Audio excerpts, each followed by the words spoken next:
Assalamualaikum warahmatullahi wabarakatuh. RSIA Anissa mendampingi Sedekat Sahabat. Nah Bunda, salah satu yang membedakan Rumah Sakit Ibu Anak Anissa dengan rumah sakit ibu anak lainnya yaitu Rumah Sakit Ibu Anak Anissa yang memiliki layanan holistik. Nah untuk mengetahui apa itu layanan holistik, bersama Misa saat ini telah hadir narasumber kita yaitu Bidan Ica dari Poli Holistik. Baik, langsung saja kita sapa. Assalamualaikum Mbak Ica. Waalaikumsalam warahmatullahi wabarakatuh. Baik, bagaimana kabarnya Mbak? Alhamdulillah baik. Baik, Mbak Ica, kali ini kita akan membahas topik yang sangat menarik sekali. Mungkin para bunda ada yang belum tahu juga bahwa di Rumah Sakit Ibu Anak Anissa ini adalah layanan holistik. Nah, topik kita kali ini tentunya mengulik layanan holistik. Iya, sekarang Minsa sudah punya beberapa pertanyaan, nanti Minsa sebutkan pertanyaannya. Mbak Ica boleh langsung jelasin ya Mbak ya? Boleh. Baik, langsung saja pertanyaan pertama, apa itu yang dimaksud dengan layanan holistik Mbak Ica? Boleh silahkan. Layanan holistik itu pengobatan campuran antara alternatif atau bisa dibilang seperti tradisional dengan komplementer. Baik, Mbak Ica. Kemudian boleh infokan nih mungkin ke sahabat Anissa atau para bunda di rumah, layanan holistik apa saja yang ada di Rumah Sakit Ibu Anak Anissa? Di Rumah Sakit Ibu dan Anak Anissa, kita ada poli holistik. Nah, di sana tersedia pelayanan seperti bekam, akupuntur, pijat hamil, pijat bayi, pijat anak, pijat refleksi, pijat full semua badan, pijat Thailand, pijat setelah melahirkan, dan herbal kompres. Baik, beberapa dari yang Mbak Ica sebutkan mungkin ada yang sudah pernah dengar, tapi mungkin ada juga layanan yang memang sahabat Anissa belum pernah dengar nih Mbak Ica. Iya. Untuk pertanyaan selanjutnya, bekam ini manfaatnya apa ya Mbak Ica? Bekam sendiri itu merupakan pengobatan di zaman Rasulullah ya, memang dianjurkan paling tidak dalam 1 bulan itu dilakukan setelah puasa di pertengahan bulan. Bekam ini teknik penyayatan yang dilakukan di satu titik yang setelah dikop itu tujuannya untuk mengeluarkan darah kental yang sudah mengandung toksin atau sel-sel darah merah yang sudah mati. Baik Mbak Ica, apakah untuk melakukan bekam ini sendiri ada persyaratan khususnya Mbak Ica? Ya, pastinya. Berbekam tidak asal berbekam saja. Berbekam juga banyak harus yang diperhatikan. Contoh, ditengok dulu kondisi pasiennya oke atau tidak, dalam keadaan lelah atau tidak, dalam keadaan kelaparan atau tidak, dalam keadaan sakit atau tidak. Nah, bagaimana juga tensi darah atau tekanan darahnya mendukung atau tidak untuk melakukan pembekaman. Baik, untuk sahabat Anissa yang ingin melakukan bekam di RSIA Anissa, berarti sebelum melakukan bekam ini dilakukan serangkaian tes dulu, gitu Mbak Iya, Ica ya? tetap harus diperiksa dulu. Ini pasien cocok dibekam atau tidak. Baik, Mbak. Kemudian nih ada pertanyaan mungkin dari para bunda, apakah ibu hamil boleh bekam, Mbak Ica? Ibu hamil boleh melakukan pembekaman tapi dengan syarat. Ibu hamil tidak mengalami riwayat keguguran, tidak mengalami kondisi anemia. Ibu hamil juga tidak mengalami yang namanya dehidrasi. Ibu hamil juga tidak dalam riwayat pada saat itu ada flek atau tidak. Nah, kehamilan boleh melakukan pembekaman itu di atas usia 6 bulan dan itu pun hanya di area pundak. Bagian pinggang ke bawah itu tidak boleh dilakukan pembekaman. Baik, Mbak Ica. Kemudian kita masuk ini ke pijat refleksi. Untuk pijat refleksi ini sendiri manfaatnya sebenarnya apa, Mbak? Pijat refleksi itu titik fokus pemijatan lebih fokus hanya di area kaki saja. Di kaki kita itu ada lebih kurang sekitar 36 titik sebelah kanan, 36 titik juga di sebelah kiri. Nah, fungsinya untuk mengaktifkan kembali kerja organ yang terhubung dengan saraf-saraf yang ada di kaki. Baik, pijat refleksi ini juga banyak manfaatnya, Mbak Ica ternyata ya. Banget. Baik, Mbak. Untuk yang selanjutnya, facial massage. Nah, ternyata di Rumah Sakit Ibu Anak Anissa ada facial massage-nya, Mbak Ica. Ya. Nah, sama nggak sih, Mbak, facial massage yang di Rumah Sakit Ibu Anak Anissa dengan facial massage yang mungkin di salon-salon kecantikan, Mbak Ica? Berbeda. Kalau facial massage yang ada di salon kan mereka memakai masker, ada pembersih wajahnya dulu. Nah, kalau facial massage yang ada di Anissa, dia lebih cenderung untuk mengurangi terjadinya migrain, sakit kepala atau vertigo. Setelah itu juga membantu untuk mengurangi kerutan dan membuat wajah terlihat lebih fresh. Selain itu juga facial massage yang kita lakukan itu lebih banyak mengambil titik-titik yang terhubung atau bisa dibilang seperti titik-titik akupuntur. Jadi dia berbeda dengan facial massage yang di salon. Baik, Mbak Ica. Meskipun berbeda dengan facial massage di salon, tapi ini manfaatnya ternyata banyak sekali, Mbak ya. Banyak, bahkan kalau menurut saya sendiri sih lebih enak facial massage yang holistiknya daripada facial massage yang di salon. Mungkin beda-beda ya Bunda ya. Kadang ada yang lebih nyaman dengan facial massage yang di salon, tapi kalau memang punya keluhan lebih cocok dengan facial massage yang ada di Anissa. Baik, Mbak Ica. Kemudian untuk selanjutnya, jika bunda-bunda nih ingin mendapatkan manfaat seperti yang Mbak Ica sebutkan, mungkin ada yang pengen, saya mau coba facial massage di Anissa ya untuk mengurangi kerutan. Nah, untuk manfaat-manfaat yang Mbak Ica sebutkan tadi, mungkin juga untuk tadi untuk kesehatan juga ada Mbak ya manfaatnya. Seberapa sering sebaiknya dilakukan facial massage Kalau di untuk sini? facial massage-nya sendiri seperti untuk mengurangi nih, misalnya Bunda ada riwayat vertigo kah atau migrain, atau Bunda sering merasa pitam atau seperti berkunang ya. Nah, itu lebih dianjurkan dalam sekali sepekan itu sekali, atau dalam sebulan itu lebih baik 2 kali. Baik, jadi untuk bunda yang baru mengetahui manfaat facial massage di layanan holistik ini boleh mencoba ya Mbak Ica Iya ya? banget, harus. Baik, pertanyaan selanjutnya ini untuk body massage.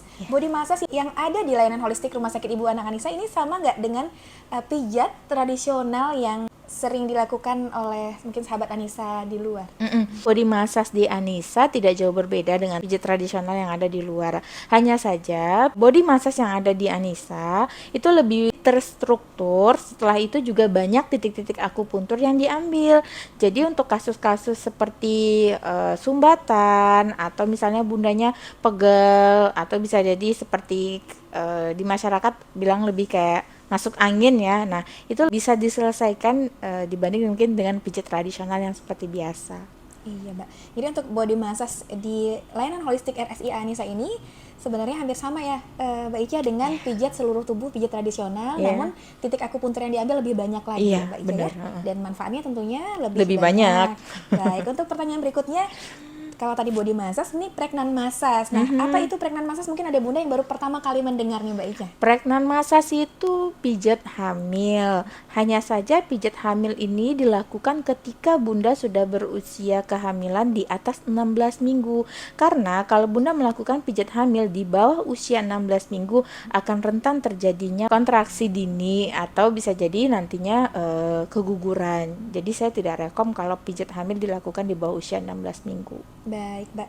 Untuk pregnant massage sendiri atau pijat hamil sendiri, Mbak Ica, apakah ada persyaratan khusus untuk bunda yang ingin melakukan pregnant massage ini, Mbak Ica? Tetap setiap pelayanan penanganan atau tindakan di poli holistik tetap harus melihat kondisi dari pasiennya sendiri, bahkan riwayat penyakit sebelumnya.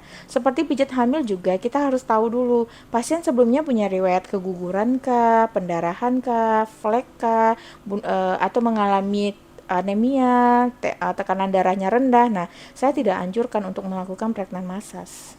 Baik, Mbak Ica. Nah, untuk layanan selanjutnya di poli holistik ini juga ada pijat bayi dan pijat anak ya, Mbak ya? Ya. Nah, kalau untuk pijat bayi ini untuk usia berapa minggu atau berapa bulan nih, Mbak, udah bisa dilakukan? Oke, kalau pijat bayi sendiri itu dianjurkan setelah bayi berusia 1 bulan. Kenapa?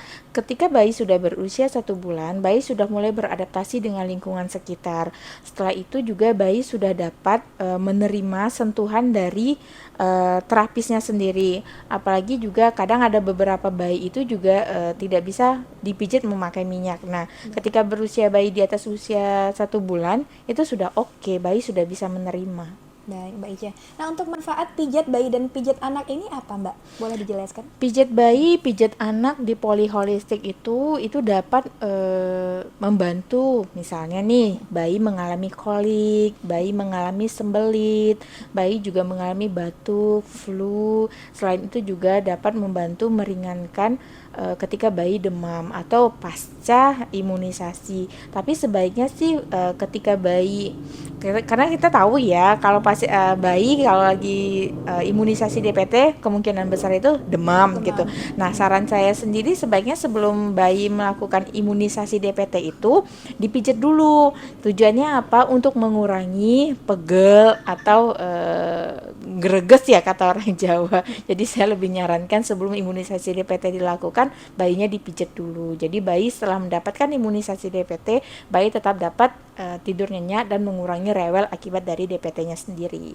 Nah, dapat pengetahuan baru nih para bunda, ternyata salah satu cara untuk mencegah ya, mengurangi efek dari imunisasi DPT sendiri, boleh si bayi dilakukan Pemijatan pijatnya itu dulu. pijatan sebelum dilakukan imunisasi DPT ya, Ya, Mbak ya. benar. Baik, untuk selanjutnya pijat laktasi yang Ya. tersedia di layanan holistik. Untuk pijat laktasi, seberapa efektif dan seberapa penting pijat laktasi ini dilakukan untuk ibu yang habis melahirkan, Mbak Ica? Pijat laktasi ini sangat efektif sekali ya dilakukan, terutama bagi pasien-pasien yang setelah lahiran itu tidak langsung mengeluarkan ASI. Kadang kan ada tuh proses ASI keluar setelah hari ketiga. Pijat laktasi ini sangat efektif dilakukan untuk membuka saluran dari titik laktasinya sendiri. Selain itu juga pijat laktasi itu dapat untuk mengatasi terjadinya bendungan di area payudara. Baik, Mbak. Untuk pijat laktasi sendiri ini dilakukannya kapan ya, Mbak? Sebaiknya sih pijat laktasi itu dilakukan sesegera mungkin setelah pasca lahiran. Kalau untuk lahiran normal itu minimal 6 jam pasca lahiran normal. Kalau sesar sendiri pasca 2 atau 3 hari setelah lahiran sesar. Nah, setelah itu bisa nggak sih diulang lagi? Ya, bisa setelah 10 hari dari pijat yang pertama. Jadi minimal selama masa nifas, ibu postpartum lebih baik mendapatkan itu 4 kali atau lebih juga boleh, minimal 4 kali pijatan. Ternyata tidak hanya 1 kali ya, Mbak Enggak, Ica. minimal 4 kali. Disarankan 4 kali. Baik, Mbak Ica. Untuk pertanyaan berikutnya, akupuntur. Jadi apa itu akupuntur? Akupuntur ini lebih kurang dia seperti jarum yang ditusukkan ke titik-titik yang sudah ada di tubuh. Hanya saja juga akupuntur ini membantu juga untuk menaikkan energi ibu. Biasanya juga banyak nih pasien-pasien yang habis lahiran mengalami yang namanya energi turun. Kadang ada yang lemas pasca lahiran. Nah, akupuntur ini membantu untuk itu. Nanti akan ditusuk di bagian titik-titik yang terhubung untuk si ibu bisa fit lagi. Baik, Mbak Ica. Jadi banyak sekali manfaatnya untuk akupuntur bagi ibu yang habis melahirkan, Mbak Ica ya? Iya, banyak. Baik. Untuk berikutnya, Mbak, ini kompres herbal. Nah, ini tidak semua rumah sakit ibu anak Iya. punya kompres herbal, layanan Iya. kompres herbal. Baik, Mbak. Jadi untuk kompres herbal sendiri, ini herbal apa aja yang digunakan, Mbak Ica? Di dalam herbal kompres itu sendiri ada 12 macam racikan rempah yang saya bungkus jadi satu ya, Diramu gitu. begitu, Jadi Mbak. ramu. Jadi di dalamnya itu ada daun asam jawa, daun salam, itu fungsinya untuk mengurangi bengkak. Terus ada kunyit sama temulawak yang fungsinya untuk melancarkan sirkulasi darah. Ada juga kayu manis dan serai, itu fungsinya untuk menghangatkan tubuh. Selain itu juga ada garam dan sedikit kapur barus, tujuannya untuk membuka pori-pori agar rasa hangat, rasa panas yang diberikan rempah bisa masuk ke dalam tubuh pasien sehingga pasien dapat lebih rileks, lebih fresh, juga dapat membuka untuk titik laktasinya dapat terbuka, terus juga dapat mengurangi kembung dan melancarkan lagi darah nifasnya. Nah, ini solusi juga nih buat para bunda yang habis melahirkan, ingin badannya lebih cepat fit kembali, boleh nih mencoba kompres herbal yang tersedia di layanan holistik RSIA Anissa ya, Mbak Ica. Iya.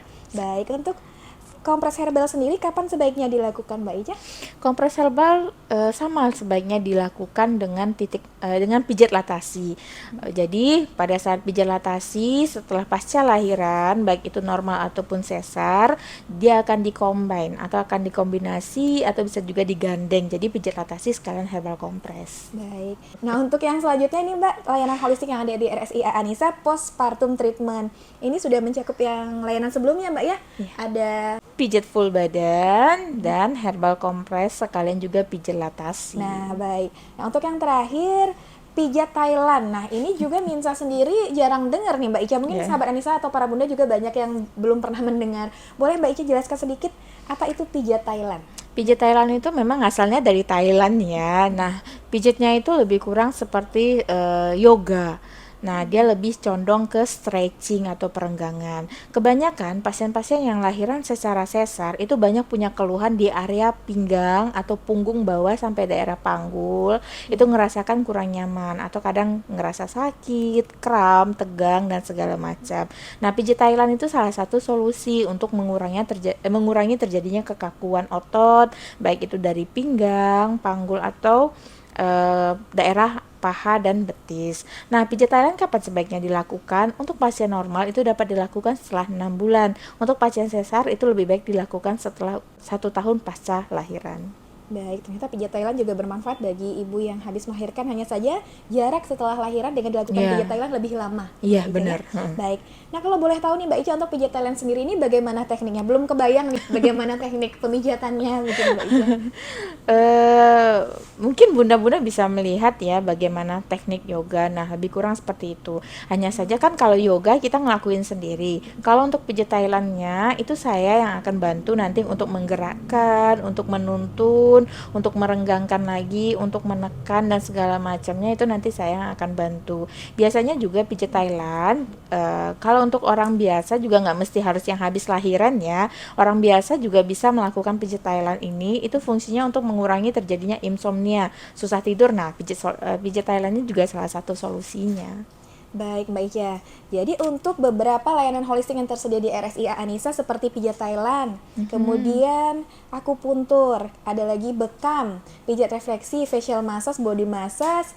Nah, ini tidak hanya dilakukan untuk ibu hamil tentunya Mbak Ica ya. Jadi Pastinya. untuk sahabat Anissa, untuk keluarga atau kerabat atau tetangga nih boleh infokan bahwa di Rumah Sakit Ibu Anak Anissa ini ada layanan holistik namanya, yang tidak hanya bermanfaat bagi ibu hamil atau ibu yang habis melahirkan, tapi juga bisa untuk seluruh keluarga, Iya. ayah, ibu, bunda, kakek, nenek, semuanya bisa dilakukan di Rumah Sakit Ibu Anak Anissa. Baik Mbak Ica, ini sepertinya sudah terjawab semua pertanyaan dari Minsa.